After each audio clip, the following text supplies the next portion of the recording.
Morning everyone. आइए destiny में आप सभी का स्वागत है। हम परमेश्वर के शुक्रगुजार हैं कि परमेश्वर ने आज फिर हमें मौका दिया कि हम परमेश्वर के इस जगह पर खुदा के कलाम को जो है वो सीख सके और उस पर मनन जो है वो कर सके।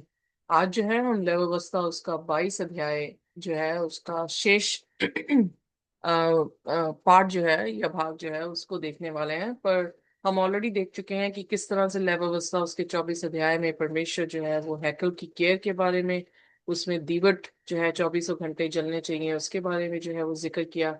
और फिर रोटी जो कि मेज पर 12 रोटियों का जिक्र आया है, छः छः कर कर जो है उसे रखने के लिए कहा गया। और किस तरह से कहा गया कि जो खुदा के अहद यानी कवनेंट है, उसमें किस तरह से हम जो है वो अपना सहयोग देते हैं जब हम सबत के दिन परमेश्वर के सामने उन रोटियों को लेकर आते हैं, जो सिंबलाइज कर रहा है कि परमेश्वर के सामने सबत के दिन हम परमेश्वर की रोटी उसके वचन को जो है इकट्ठे तोड़ते हैं।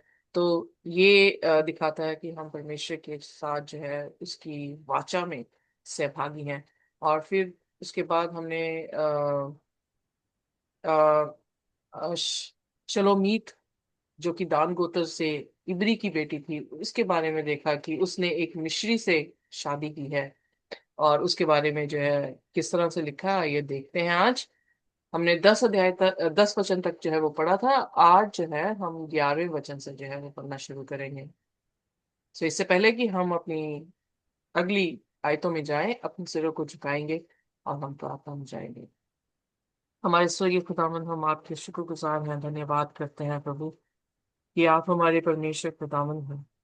और हमने खुदावन अपने आप को आपके सुपुर्द किया है, अपने गुनाहों से खुदावन माफी मांगते हुए खुदावन आपके चरणों में आए हैं। हम इस काबिल नहीं खुदावन, क्योंकि कई बार खुदावन हम आपको छोड़कर दुनिया में चले जाते हैं, पर हमारी प्रार्थना है कि हमें आप कुव्वत और ताकत दें ताकि हम प्रभु पूर्ण तौर से आपके साथ चल सकें। जैसे कैलेब चला, जैसे यहोशू चला, उसी तरह से खुदावन जैसे दानियल चला आपके साथ, कि उनका एक भी गुनाह खुदावन खुदा के कलाम में जिक्र नहीं किया गया है। वैसे ही खुदावन जब हमारे नाम आपकी जिंदगी की पुस्तक में लिखे जाएं, मेमने की पुस्तक में लिखे जाएं, तो हमारे गुनाह भी खुदावन आप अपने लहू से धोकर साफ कर दें। इसमें कोई भी गुनाह खुदावन हमारे ना हो, बल्कि ये लिखा हो यीशु के लहू से सारे गुनाह जो है इनके धुल गए हैं।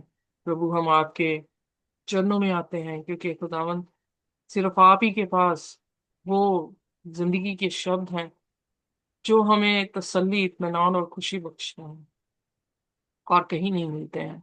इसलिए खुदावन हमें आप कबूल कर लें और हमें माफ कर दें हमारे सारे गुनाह गलतियों से। और हमें खुदावन ताकत दें ताकि खुदावन हम अपने कामों को कर सकें। इस समय खुदावन जब आपके कलाम को पढ़ने वाले हैं, हमारी प्रार्थना है कि आप हमारी मदद और सहायता करें।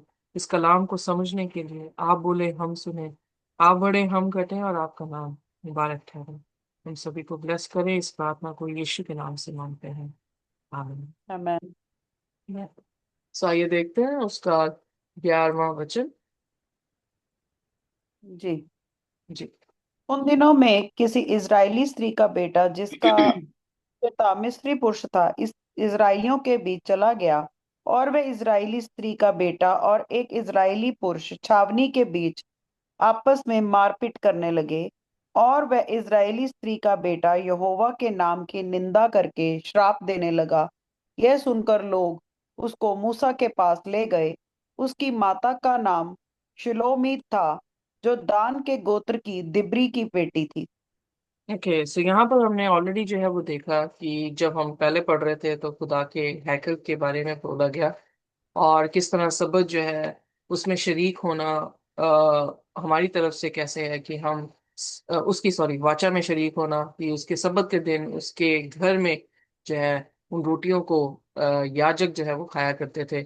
सो हम जैसे हमने देखा कि बाइबल जो है हमें याजकों का समाज कहती है। तो सबत के दिन रोटी जो है खुदा का वचन है, खुदा खुद है। जब हम उसे अपनी जिंदगी में लेते हैं तो वो हम वाचा जो है उसमें पूरी करते हैं। इसीलिए बड़े मकसद के साथ खुदा ने कहा कि 6 दिन तुम अपने काम काज करना, पर सातवां दिन स्पेसिफिकली तुम्हारे परमेश्वर का दिन हो। उस दिन जो है, सातवें दिन तुम खुदा के पास जो है इबादत करने के लिए आओ, और उसी के साथ समय जो है वो बिताने के लिए जो है वो कहा गया है। यहाँ पर जो है अब जिक्र आता है, एकदम से ट्विस्ट है कि एक ऐसा परिवार है जो कि औरत जो है वो दान के घर की बेटी है, और उसने, जिसका नाम शलोमीत है, उसने जो है एक मिशरी से शादी की है। जब हम नए नियम में आते हैं तो पौलुस जो है कहता है कि किसी भी तरह से अंधविश्वासी के साथ जुआ जो है वो मत जूझना। आई थिंक ये सेकंड करंथियन में है। Let me just have a look.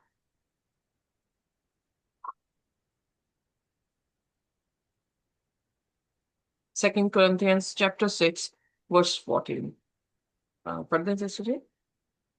अविश्वासियों के साथ असमान जुए में ना जोतो, क्योंकि धार्मिकता और अधर्म का क्या मेल, या ज्योति और अंधकार की क्या संगति।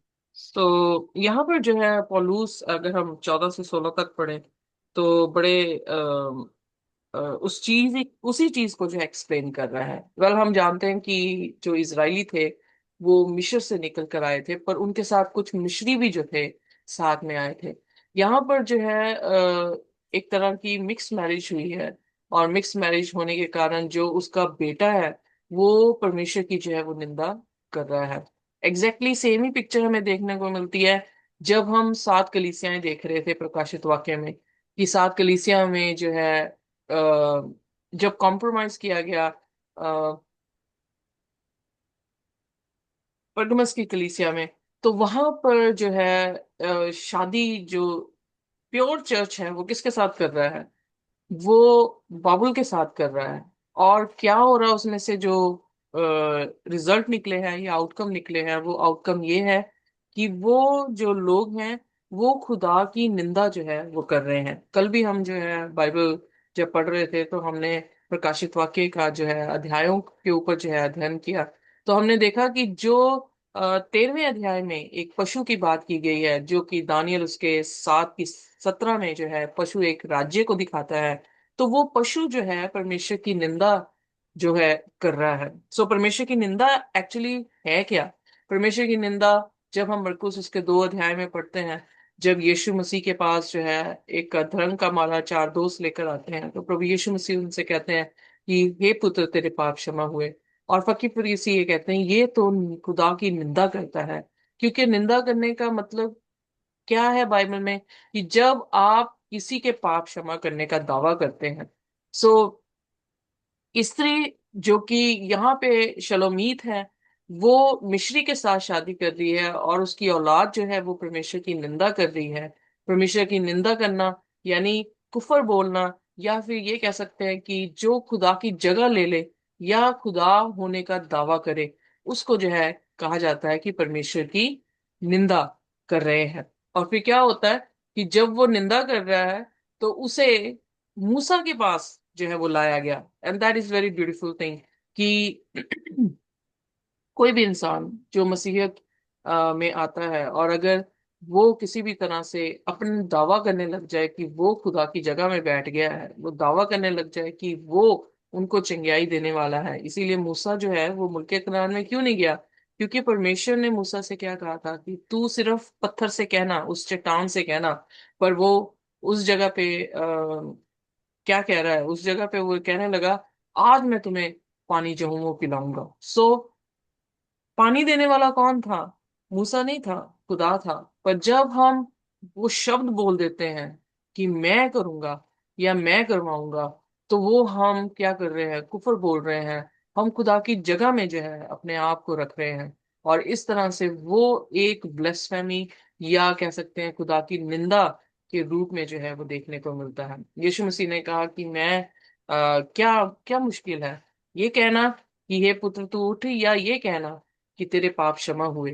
फिर यीशु मसीह ने कहा मनुष्य के पुत्र के पास ये भी अधिकार है कि वो पापों को क्या करे? क्षमा करे। तो वो कहने लगे ये खुदा के सामने कुफर मतलब निंदा जो है निंदा के शब्द जो है वो बोल रहा है। सो यकीनन है कि अगर यहाँ पे लिखा है कि उसने खुदा की निंदा की है, तो इसका मतलब वो खुदा की ऐसे शब्द बोल रहा है जो कि खुदा की जगह ले ले सके, या खुद दावा कर सके वो खुदा के जैसा है। जब वो मूसा के पास जो है उसे लेकर आए, और उन्होंने उसे क्या किया, हवालात में जो है वो बंद किया, किसकी आज्ञा के अनुसार, परमेश्वर की आज्ञा के अनुसार। और फिर मूसा ने क्या कहा, आइए पढ़ते हैं। तब यहोवा ने मूसा से कहा, तुम लोग उस श्राप देने वाले को छावनी से बाहर जाओ, और जितनों ने वह निंदा सुनी ही वे सब अपने अपने हाथ उसके सिर पर टेकें। तब सारी मंडली के लोग उसको पथराव करें। तो पहली चीज जो निर्गमन उसका 12 उसकी 38 आयत में हम देखते हैं कि वहां पर जिक्र किया गया है कि मिक्स्ड मल्टीट्यूड जो है वो इज़राइल के साथ जो है वो चला। आइए देखते हैं, पहले वो आयत जो है वो क्लियर कर लेते हैं। निर्गमन उसका 12 अध्याय और उसकी 38 आयत। जी। और उसके साथ मिली जुली हुई एक भीड़ गई, और भेड़ बकरियां, गाय बैल, बहुत से पशु भी साथ गए। ओके, सो यहाँ पर हम देखते हैं कि जब वो वहां से निकले हैं तो मिक्स्ड कॉन्ग्रीगेशन निकली है। तो मिक्स से हम समझ सकते हैं कि खुदा का वचन क्या कहना चाह रहा है, कि सिर्फ प्योरली इजरायली ही नहीं थे, बल्कि वो मिस्री भी थे जिन्होंने विश्वास किया, और वो वहां से जो है वो निकल पड़े। सो यहाँ पर जो है आप देखेंगे, बड़ा इंटरेस्टिंग चीज है कि सभी ने अपने हाथ जो है उसके सिर पर रखे। जी। राइट।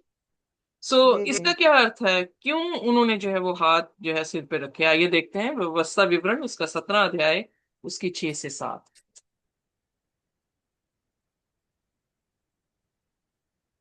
जी।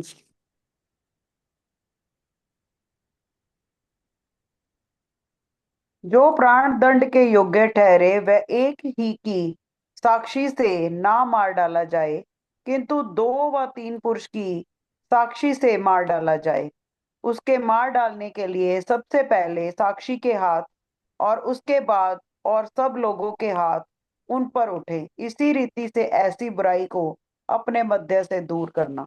तो यहाँ पर जो हाथ रखना है, यानी अगर ज्यादा लोगों ने हाथ रखा है, और वो क्या दिखाता है, या किस टाइम पे हाथ रखने की जो है वो आज्ञा दी गई थी, जबकि विटनेसिंग की कि उसने जो है वो पाप किया है, और ये हाथ रखना ये अंगीकार करता था कि हम विटनेस करते हैं कि ये आदमी ने क्या किया है, पाप किया है। और जब ये चीज होती थी तब उसे क्या किया जाता था, उसे जो है मंडली से बाहर ले जाकर जो है वो मार दिया जाता था। सो यहाँ पर भी जो है इसीलिए यहोवा ने मूसा से क्या कहा कि तू लोग उस शाप देने वाले की छावनी के बाहर लवा ले जाओ, और जितनों ने वह निंदा सुनी हो वह सब अपने अपने हाथ उसके सिर पर टेकें। तब सारी मंडली के लोग उसको पथरवा करें। और तू इजरायलियों से कह कि कोई क्यों ना हो जो अपने परमेश्वर की छाप दे उसे, यहाँ पे छाप लिखा है, कर्ज दे, एक्चुअली श्राप श्राप होना चाहिए। सो श्राप दे उसे अपने पाप का भार उठाना पड़ेगा। सो जो भी खुदा की निंदा कर रहा है वो क्या करेगा, अपने पाप का बोझ खुद उठाएगा। उसके लिए यीशु मसीह की कुर्बानी जो है वो किसी भी तरह से जो है वो उसके पाप क्षमा नहीं कर पाएगी। और 16वीं आयत पढ़ने से सीधी। यहोवा के नाम की निंदा करने वाला निश्चय मार डाला जाए। सारी मंडली के लोग निश्चय उसको पथराव करें, चाहे देशी हो चाहे परदेसी। यदि कोई उस नाम की निंदा करे तो वह मार डाला जाए। है। सो जब हम प्रकाशित वाक्य उसका 13 अध्याय पढ़ रहे थे, आइए देखते हैं, बोलिए मेरे साथ। 13 अध्याय, और वहां पर भी एक ऐसा जीव है जो कि पशु है, जिसको शैतान ने जो है अपनी सामर्थ दी है, दूसरे अध्याय में अपनी सीट दी है, दूसरे वचन में सॉरी, अपनी पावर दी है, सीट दी है, अथॉरिटी दी है। और उसके ऊपर घाव लगा, तीसरे अध्याय में जो घाव भर गया, पूरी धरती जो है वॉन्डर करती हुई उसके सामने गई है। चौथे वचन में हमने देखा कि ड्रैगन को इनडायरेक्टली किसको वर्शिप की गई है, ड्रैगन को की गई है। और सारी दुनिया जो है उसको वर्शिप कर रही है, और कह रहा है कि इसके जैसा कौन है, जो इसके साथ कौन युद्ध कर सकता है। और वो समय जो है वो बताया गया 42 महीने, यानी 3.5 काल, या दूसरे शब्दों में जो है अगर दिनों में उसे कन्वर्ट करें तो 1260, और एक दिन जो है 1 साल के बराबर है, सो इसलिए 1260 साल। फिर उसके बाद बाइबल में लिखा है 6वीं आयत में, आइए पढ़ दिए मेरे साथ। और उसने परमेश्वर की निंदा करने के लिए मुंह खोला कि उसके नाम और उसके तंबू अर्थात स्वर्ग के रहने वाले की निंदा करे। सो उसने भी जो है वो क्या किया, उसने 1260 साल, जो कि डार्क एजिस हिस्ट्री के अनुसार जो है इसका नाम दिया गया है, जिसमें खुदा का वचन बंद कर दिया गया था, खुदा के हैकल में बैठकर खुदा का होने का दावा करना और फिर पापों की माफी का दावा करना। सो ये ब्लेस्फेमी ही दिखाती है और कुछ नहीं है। और उसने जो है वो ब्लेस्फेमी की और खुदा के नाम की उसने निंदा की, खुदा के हैकल की निंदा की, और उन सभी चीजों की जो हेवन में है। फिर 7वीं आयत में हमने देखा कि वो संतों के साथ जो है वो युद्ध कर रहा है और उस पे जय जो है उसने पाई है। और और फिर उसके बाद खुदा ने 8वें वचन में क्या लिखा, आइए पढ़ दे मेरे साथ। जी। और पृथ्वी के वे सब रहने वाले जिनके नाम उस मेमने की जीवन की पुस्तक में नहीं लिखे गए, जो जगत की उत्पत्ति के समय से घात हुए हैं, उस पशु की पूजा करेंगे। ओके, सो जिनके नाम नहीं लिखे गए वो जो है इस पशु की जो है वो पूजा करेंगे। बट आगे क्या लिखा है 9वीं और 10वीं आयत में, पढ़ने मेरे साथ इसलिए। जिसके कान हो वह सुने, जिसको कैद में पढ़ना है वह कैद में पढ़ेगा। जो तलवार से मारेगा, अवश्य है कि वह तलवार से मारा जाएगा। पवित्र लोगों का धीरज और विश्वास इसी में है। और आमेन। यहाँ पर जो इस बीस्ट की बात की गई है प्रकाशित वाक्य में, जो कि सिंबल से भरा हुआ है, और बीस्ट जैसे मैंने कहा कि राज्य को दिखा रहा है, वो राज्य जो खुदा की निंदा कर रहा है, खुदा की जगह में बैठा है, उसका भी अंत कैसे दिखाया गया है। जब हम आगे जाते हैं तो सातवां, सात जो प्लेग्स हैं उसमें जो आखिरी प्लेग है वो बड़े बड़े ओले जो है उस पर जो है वो गिरेंगे। सो हम देख सकते हैं कि इस कलीसिया को भी खुदा ने जो जिसने ब्लेस्फेमी की है, खुदा ने क्या किया है, उनको भी जो है वो मौत के घात की बात जो है उसका जिक्र जो है वो प्रकाशित वाक्य कर रहा है। यहाँ पर भी हम देखते हैं जिस व्यक्ति ने निंदा की है उसके उसके ऊपर, उसके सिर पे अपने हाथों को रख रहे हैं वो लोग जो साक्षी हैं कि ये इंसान पापी है, और इसको जो है वो क्या किया जाए, मार दिया जाए। सो एग्जैक्टली जब हम किसी पर हाथ रखते हैं, बी केयरफुल। हाथ रखने का हमने 2 बार जिक्र देखा है कि हाथ रखने का क्या मतलब है, कि हाथ रखने का कोई अच्छा मतलब नहीं है। अजलेल यानी जो स्केप गोट थी उसके सिर पर दोनों हाथ रखे गए, विटनेस हुई, ट्रांसफर उन उस सारे पाप जो वेदी के थे वो अजलेल यानी स्केप गोट के ऊपर जो है हो गए। यहाँ पर हमने देखा हाथ रखो, वो ये टेस्टिफाई करता था कि ये सचमुच में पापी है, और हमने इसको खुदा की निंदा करते हुए देखा है, इसलिए इसे क्या कर दिया जाए, मार दिया जाए। अब 7वीं आयत में आइए देखते हैं आगे क्या लिखा है। फिर जो कोई किसी मनुष्य को प्राण से मारे वह निश्चय मार डाला जाए, और जो कोई किसी घरेलू पशु को प्राण से मारे वह उसे भर दे, अर्थात प्राणी की संति प्राणी दे। मैं सो यहाँ पर फिर खुदा ने जो है अब नेक्स्ट जो है वो लॉ जो है वो सुनाया, उसके रिलेटेड नहीं है, वो उसकी पनिशमेंट थी, पर यहाँ पर हत्या ना करने की जो है वो बात की गई है कि जो कोई भी किसी की हत्या करेगा उसकी हत्या जो है वो कर दी जाएगी। जैसे यहाँ पर भी हमने प्रकाशित वाक्य में देखा, उसके 10वें वचन में 13 अध्याय की, वहां पे लिखा है कि जो भी बंदी गृह में डालेगा उसे भी बंदी गृह में डाला जाएगा, जो मारेगा उसे भी मारा जाएगा। और हिस्ट्री बताती है कि नेपोलियन ने जब डार्क एजेस के बाद मतलब से पोप को जब गिरफ्तार किया, पोप हमेशा जो है वो क्या कर रहा था, जो मसीह लोग थे उनको पकड़ रहा था, उनको गिरफ्तार कर रहा था, शेरों के सामने मार रहा था, उनका कत्लेआम जो है वो कर रहा था। और इस दौरान जो है वो कलीसिया बियाबान में जाकर अपने आप को जो है वो छुपा रही थी और बच रही थी, और वहां पे खुदा के कलाम को जो है वो अपनी जिंदगियों में रख रही थी। सो एग्जैक्टली वही चीज हुआ जब 1798 में पोप को जो है वो पकड़ा गया। उसे जो है फ्रांस के किसी कैद खाने में जो है वो डाल दिया गया। और जब वहां तब तक रहा जब तक वो मर नहीं गया। सो उसको भी वही जो है परिश्रम दिया गया, नॉट सॉरी जजमेंट, उस पर भी जो वही सेम ही आई जो वो लोगों के साथ कर रहा था। और चर्च जो था वो उस टाइम जो है बिल्कुल खत्म हो गया।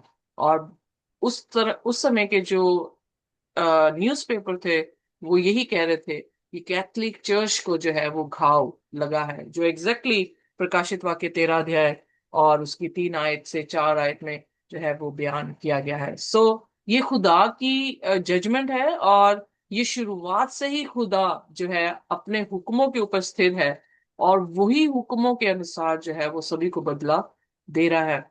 सो अगर किसी की जान ले रहे हैं यानी हत्या कर रहे हैं, अपने डिफेंस में नहीं बल्कि पर्पसली इंटेंशनली आपने किसी को मारा है, तो आप भी जो है उसी तरह से मारे जाओगे।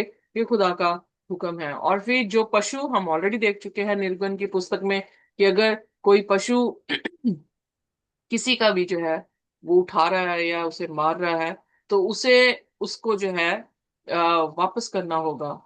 उसका दुगना तिगना चुगना जो करके जो है उसे वापस करना होगा। सो खुदा फिर रिपीट उन्हीं शब्दों को जो है वो कर रहे हैं। सो आइए देखिए फिर 19 आए। फिर यदि कोई किसी दूसरे को चोट पहुंचाए, तो जैसे उसने किया हो वैसे ही अर्थात उसके साथ भी किया जाए। अर्थात अंग भंग करने की संति अंग भंग किया जाए, आंख की संति आंख, दांत की संति दांत। जैसी चोट जिसने किसी को पहुंचाई हो वैसी ही उसको भी पहुंचाई जाए। और पशु का मार डालने वाला उसको भर दे, परंतु मनुष्य का मार डालने वाला मार डाला जाए। ओके, सो मनुष्य जो है वो खुदा की सूरत में बना है, और जो जानवर है वो क्या है, खुदा की सूरत में जो है वो नहीं बना है। सो इसलिए उसकी, इंसान की जो कीमत है वो ज्यादा महंगी है, वो ज्यादा कीमती है। सो इसलिए जो इंसान को मार रहा है उसको भी मारने के लिए कहा गया है, पर जो जानवर के साथ कुछ कर रहा है या उसे मार रहा है तो उसको भरने के लिए यानी उसकी भरमाई के लिए या इंस्टीट्यूशन के लिए जो है वो कहा गया है। सो यहाँ पर फिर दोबारा से खुदा उन्हीं हुक्मों को जो है क्या कर रहे हैं, रिपीट कर रहे हैं। अगली आयत सिस्टर जी। जी। ओ, जब यहाँ पे हमारा लिखा आई टू आई, सॉरी ये वाली आयत जो है मैं भूल गई। आई टू आई कौन सी आयत थी? 20वीं आयत। दोबारा से पढ़ देंगे सिस्टर जी। जी। अर्थात अंग भंग करने की संति अंग भंग किया जाए, आंख की संति आंख, दांत की संति दांत। जैसी चोट जिसने किसी को पहुंचाई हो वैसी ही उसको भी पहुंचाई जाए। सो यहाँ पर जो है खुदा के हुक्म में जो जिक्र आया है कि यहाँ पे कहने का अर्थ खुदा का ये है कि जैसा कोई इंसान करेगा वैसा ही इंसान क्या करेगा, भरेगा। सो यहाँ पर ये नहीं था कि अगर मैंने आंख तोड़ी है तो मुझे भी जाके उसकी आंख तोड़नी है। तो कहने का अर्थ ये है कि उसको उसकी सजा जो है वो मिलनी चाहिए। इसीलिए यीशु मसीह ने कहा तुमने सुन रखा है कि आंख के बदले आंख और दांत के बदले दांत। सो आइए देखते हैं वहां पर मत्ती की अंजील में।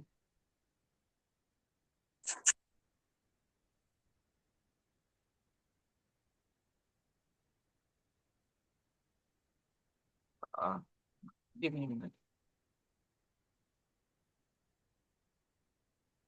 5, मत्ती की अंजील उसका 5 और उसकी 38, 38 पे पढ़ते हैं। तुम सुन चुके हो कहा गया है कि आंख के बदले आंख और दांत के बदले दांत। परंतु मैं तुमसे ये कहता हूं कि बुरे का सामना ना करना, परंतु जो कोई तेरी दाहिनी गाल पर थप्पड़ मारे उसकी और दूसरे को फेर दे। सो यहाँ पर जो है लिखा है कि बुराई का सामना करना, और जो तेरे एक गाल पे थप्पड़ मारे उसे दूसरा गाल भी जो है उसके सामने जो है वो फेर दे। सो यहाँ पर खुदा ने जो है अपने आप को हम्बल होने के लिए कहा गया, बट मैं यहाँ पर एक और चीज है कि एक बार मैं किसी को पढ़ रही थी और वहां पे उन्होंने कहा कि जो इब्रानी भाषा में इसको लिखा वो इतना सॉफ्ट नहीं लिखा, but I am not sure about it क्योंकि मैंने सेल्फ स्टडी इसके बारे में नहीं की। तो वो ये कह रहे थे कि ये जो शब्द लिखे गए हैं वो किंग जेम्स वर्जन ने जो है उसे बड़ा सॉफ्टली जो है वो दिखाया है। बट जो ओरिजिनल हिब्रू वर्ड्स हैं वो ये नहीं कह रहे कि हम दूसरी फेर दें, पर उसका मतलब ये है कि वो दूसरी जो है गाल पे वो करे, ऐसा भी ना होने दे। Well I am not really sure about it. But मैं एक चीज जानती हूँ कि खुदा जो है जब इवन लेव अवस्था में एक्सोडस में हम देखते हैं कि खुदा ने जो है यही हुक्म बार बार दिया है कि जैसे अभी हमने 24 की 20 पढ़ी है, निर्गमन उसकी 21 उसकी 24 से 25 में भी इसी तरह से लिखा है। ये एक बार फिर पढ़ देते हैं, निर्गमन उसका 24 उसकी 25 आए। जी।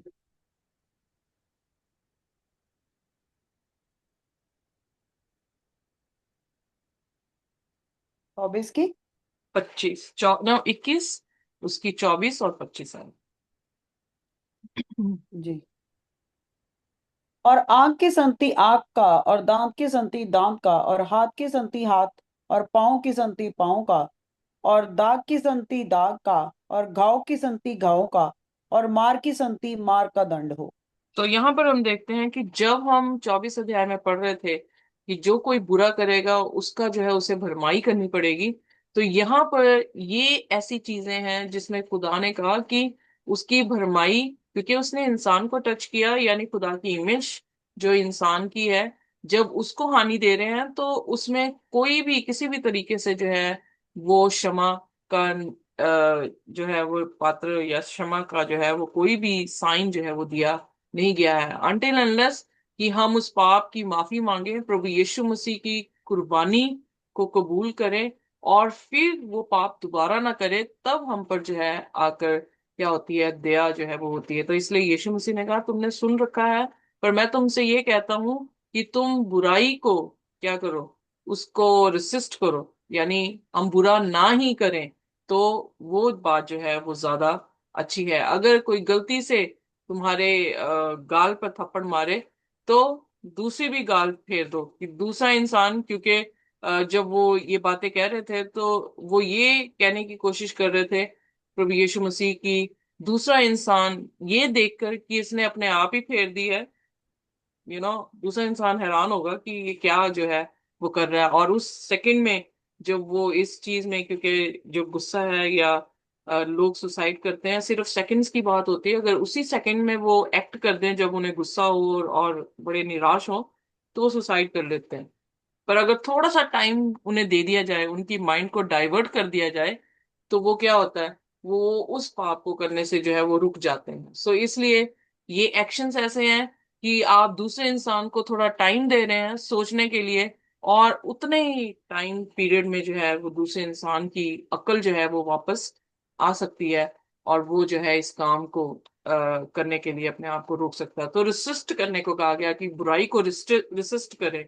तो टाइम गैप दे के जो है हम बुराई को रिसिस्ट कर सकते हैं। सो यहाँ पर परमेश्वर ने जो दांत की संति दांत, यानी उसकी भरमाई कैसे करोगे आप मेरा दांत तोड़ देते हैं तो आप कैसे भरमाई करेंगे कि मैं भी आपका दांत तोड़ दूं? आपको आज के टाइम में मैं क्या करूं, आप क्या करेंगे?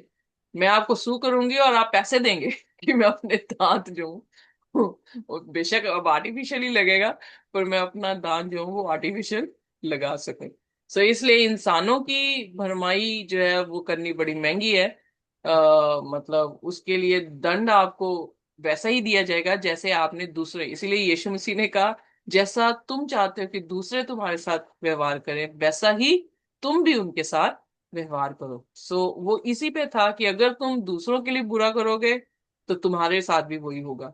और यही चीज जो है वो प्रकाशित वाक्य में भी कहा गया है कि जो बंदी गृह में डालेगा वो बंदी गृह में जाएगा, जो मारेगा वो भी मरेगा। सो इसलिए खुदा की जजमेंट जो है वो बिल्कुल सेम है। बनिस्बत की हमारी इंटेंशन बदल जाए, हम अपनी तरबियत को बदल दें, खुदावंद यीशु मसीह पर विश्वास करें, उसके लहू से जो हमारे पापों के लिए बहाया गया है उसको कबूल करके अपने जीवनों को सीधा करें तो हम पर रहम है। इसीलिए यूहन्ना 3:16 में लिखा, अगर कोई भी विश्वास करेगा वो जिंदगी पाएगा, वो नाश नहीं होगा। ये हुक्म थे जो कि जुडिशियल जजमेंट की बारे में बात की गई है, यानी कचहरियों में जो हमारे मसले आएंगे, उन मसलों को किस तरह से जो है वो करना है, जो कि आज भी कचहरियों में इसी तरह से मसले जो है वो छोड़े जाते हैं, या उनका न्याय जो है वो किया जाता है। एक तरह के ये जुडिशियल लॉ है जो यहाँ पर खुदा हमें दे रहा है। पर यीशु मसीह एक मसीही स्वरूप को वहां पे दिखा रहे हैं कि तुमने ये सुन रखा है कि जुडिशियल लॉ में इस तरह से है, पर एक मसीही चाल चलन जो है वो इस तरह से होना चाहिए कि पाप से जो है वो अपने आप को परे रखे। क्लियर? जी। राइट। ओके, नेक्स्ट आयत पढ़ते हैं सिस्टर जी। तुम्हारा नियम एक ही हो, जैसे देशी के लिए वैसे ही परदेशी के लिए भी हो। मैं तुम्हारा परमेश्वर यहोवा हूँ। और मूसा ने इज़राइल को यही समझाया। तब उन्होंने उस श्राप देने वाले को छावनी से बाहर ले जाकर उसको पथराव किया, और इज़राइलियों ने वैसे ही किया जैसे मूसा यहोवा ने मूसा को आज्ञा दी थी। तो यहाँ पर परमेश्वर ने जो है उस परदेसी को, जो कि मिस्री का बेटा था, जिसने खुदा की निंदा की थी, जैसे खुदा ने उनसे कहा वैसे ही वो क्या करके कि उन्हें कैंप से बाहर ले जाकर जो है उसे, उन लोगों को जो है वो मारा गया, उस आदमी को जो है वो मारा गया। यहाँ पर हम देखते हैं कि ये दान के परिवार की बेटी थी। और जैसे मैंने पहले भी बताया पिछले लेसन में कि प्रकाशित वाक्य में इसके 7 अध्याय में जो कबीले 12 दिखाए गए हैं, उन कबीलों में दान का कबीला जो है वो बिल्कुल भी दिखाया नहीं गया। यानी खुदा का नाम व्यर्थ ना लेना, जो कि तीसरा हुक्म है। आइए हम ऐसा निकालें, निर्गमन उसका 20 अध्याय तो उसकी 6 और 6 आयत से पढ़ते हैं सिस्टर जी। जी। और जो मुझसे प्रेम रखते हैं और मेरी आज्ञाओं को मानते हैं, उन हजारों पर करुणा किया करता हूँ। तू अपने परमेश्वर का नाम व्यर्थ में ना लेना, क्योंकि जो यहोवा का नाम व्यर्थ में ले, वह उसको निर्दोष ना ठहराएगा। यहाँ पर खुदा जो है, जो खुदा का नाम व्यर्थ लेता है, जो खुदा का नाम की निंदा करता है, उसका जो खुदा के तीसरा हुक्म है मॉरल लॉ में, वहां पर भी यही दर्ज है कि उसका जो पनिशमेंट है वो खत्म नहीं होगी। इसीलिए यीशु मसीह ने कहा, मुझे बुरा भला कह रहे हो, इट्स फाइन, पर जो भी पाप तुम पवित्र आत्मा के खिलाफ करोगे वो माफ नहीं होगा। पवित्र आत्मा के खिलाफ पाप जो है वो यही है कि हम खुदा का नाम व्यर्थ ले रहे हैं, हम खुदा की निंदा कर रहे हैं, हम बेफजूल जहां पर खुदा का नाम नहीं लेना चाहिए वहां पर ले रहे हैं, कस्में खा रहे हैं, या जो कुछ भी हम कर रहे हैं। ये वो गुनाह है। और ये सब कुछ करने के बावजूद भी हम माफी नहीं मांग रहे, और खुदा का आत्मा बार बार कायल करे हमें, और हम अपने चाल चलन को नहीं राइट कर रहे हैं, तो वो पाप जो है वो खुदा की आत्मा के विरोध में है, उसको क्षमा जो है वो नहीं किया जाएगा। यहाँ पर निंदा करना, इवन प्रकाशित वाक्य में भी जो जीव निंदा कर रहा है उसका परिणाम यही हुआ कि उसे कैंप से बाहर मतलब, जब हम प्रकाशित वाक्य उसके 20 अध्याय में आए थे, तो 1,000 साल के लिए खुदा के लोग उसके साथ, उनके सामने किताबें खोली गई, और फिर वो नया यरूशलेम जो है जमीन पर जब उतर रहा था, तो रेजरेक्शन हुई सभी दुष्टों की, और शैतान ने फिर उन्हें भरमाया, और कैंप को, जो कि यरूशलेम है, नया यरूशलेम है, उस सिटी को जो है उसके ऊपर अटैक करने के लिए उन्होंने सोचा, और फिर खुदा ने आग और गंधक के साथ जो है उन सभी को जो है कैंप से बाहर वहां पर भी जो है उनको मारा जा रहा है। खुदा के जो नियम है वो पुराने नियम से लेकर नए नियम तक एक ही जैसे हैं। खुदा बदला नहीं है, और अगर हम खुदा को जानते नहीं हैं तो यकीनन है कि हम सबसे बड़ी भूल कर रहे हैं। पर अगर हम खुदा को जानते हैं कि वो किस तरह से काम करता है, तो ये हमारे लिए फायदेमंद है, क्योंकि हम उन कामों के बीच में शरीक नहीं होंगे और हम जो है वो बचाए जाएंगे। सो इसलिए खुदा हमें आशीष और बरकत दे, और हमें ये कुव्वत ताकत दे कि हम इन सब चीजों से जो है अपने आप को बचा कर रखे और खुदा के लिए संभाल के रखे, क्योंकि वो हमारा क्रिएटर, वही हमारा रिडीमर है, और वही हमें लेने के लिए आ रहा है। आमीन। सो आइए अपने सिरों को आमेन। झुकाएंगे और हम प्रार्थना में जाएंगे। कोई भी जन जो है वो हमारे लिए प्रार्थना कर सकता है। आइए हम प्रार्थना में चले। Hallelujah, hallelujah, hallelujah. धन्यवाद है मेरे महान समर्थी प्रभु यीशु। ਜ਼ਮੀਨ ਔਰ ਅਸਮਾਨ ਦੇ ਖਾਲਿਕ ਔਰ ਮਾਲਿਕ ਮੇਰੇ ਪਿਤਾ, ਮੈਂ ਤੇਰਾ ਧੰਨਵਾਦ ਕਰਦੀ ਹਾਂ ਇਹਨਾਂ ਸੁੰਦਰ ਵਚਨਾਂ ਦੇ ਲਈ ਪਰਮੇਸ਼ਵਰ, ਜੋ ਤੁਹਾਨੂੰ ਰੋਜ਼ ਦੀ ਰੋਟੀ ਦੇ ਕੇ ਪਰਮੇਸ਼ਵਰ ਤ੍ਰਿਪਤ ਕਰਦਾ ਹੈ, ਜੋ ਆਤਮਿਕ ਹੈ ਪ੍ਰਭੂ, ਜੋ ਸਾਨੂੰ ਮਨਾਂ ਨੂੰ ਸ਼ਾਂਤੀ, ਚੈਨ ਔਰ ਆਰਾਮ ਦਿੰਦੀ ਹੈ ਪਰਮੇਸ਼ਵਰ। ਅਸੀਂ ਤੇਰਾ ਧੰਨਵਾਦ ਕਰਦੇ ਹਾਂ ਕਿ ਤੂੰ ਸਾਨੂੰ ਆਪਣੀ ਪੰਖਾਂ ਦੀ ਆੜ ਦੇ ਵਿੱਚ ਰੱਖਿਆ ਹੈ ਮੇਰੇ ਪਿਤਾ। ਪ੍ਰਭੂ, ਇਹ ਸਾਡੇ ਵਿੱਚ ਕੋਈ ਖੂਬੀ ਲਿਆਕਤ ਨਹੀਂ ਹੈ ਪਰਮੇਸ਼ਵਰ, ਤੇਰੀ ਬੜਾ ਵੱਡਾ ਦਇਆ, ਤੇਰੀ ਬੜੀ ਵੱਡੀ ਰਹਿਮ ਪਰਮੇਸ਼ਵਰ। ਪ੍ਰਭੂ, ਅਸੀਂ ਤੇਰਾ ਧੰਨਵਾਦ ਕਰਦੇ ਹਾਂ ਕਿ ਪ੍ਰਭੂ ਤੂੰ ਸਾਨੂੰ ਪ੍ਰੇਮ ਸਿਖਾਉਣ ਵਾਲਾ ਪਰਮੇਸ਼ਵਰ ਹੈ ਪ੍ਰਭੂ। ਅਸੀਂ ਤੇਰੇ ਵਚਨਾਂ ਨੂੰ ਮੰਨਦੇ ਹੋਏ ਪਰਮੇਸ਼ਵਰ ਇਹਨਾਂ ਨੂੰ ਅੱਗੇ ਲੈ ਕੇ ਜਾ ਸਕੇ, ਆਪਣੇ ਆਪ ਨੂੰ ਹਲੀਮ ਕਰੀਏ, ਆਪਣੇ ਆਪ ਨੂੰ ਸਹੀ ਕਰੀਏ ਪਰਮੇਸ਼ਵਰ, ਔਰ ਆਪਣੇ ਵਿੱਚ ਪ੍ਰਭੂ ਤੇਰੇ ਸਰੂਪ ਨੂੰ ਦਿਖਾ ਸਕੀਏ ਮੇਰੇ ਪਿਤਾ। ਸਾਨੂੰ ਬਦਲਦਾ ਜਾ ਮੇਰੇ ਪਿਤਾ। ਅਸੀਂ ਆਪਣੇ ਆਪ ਨੂੰ ਸਰੈਂਡਰ ਕਰਦੇ ਹਾਂ ਤੇਰੇ ਹੱਥਾਂ ਦੇ ਵਿੱਚ ਪ੍ਰਭੂ ਜੀ। ਸਾਨੂੰ ਤੋੜ ਮਰੋੜ ਔਰ ਆਦਰ ਦੇ ਯੋਗਿਆ ਬਰਤਨ ਬਣਾ ਮੇਰੇ ਪਿਤਾ। ਅਸੀਂ ਮਿੱਟੀ ਹਾਂ, ਤੂੰ ਕੁਮਹਾਰ ਹੈ ਮੇਰੇ ਪਿਤਾ। ਅਸੀਂ ਆਪਣੇ ਆਪ ਨੂੰ ਤੇਰੇ ਹੱਥਾਂ ਵਿੱਚ ਦਿੰਦੇ ਹੋਏ ਇਸ ਛੋਟੀ ਪ੍ਰਾਰਥਨਾ ਨੂੰ ਮੰਗਦੇ ਹਾਂ ਪਿਆਰੇ ਬੇਟੇ ਖੁਦਾਵੰਦ ਯੀਸ਼ु मसीह ਦੇ ਸਮਰਥੀ ਨਾਮ ਦੇ ਵਿੱਚ, ਆਮੇਨ। काफी शांति और उसका अनुग्रह हमारे साथ जब तक हम कभी यीशु मसीह को रूबरू ना देख लें, इसी तरह से बना। आमेन।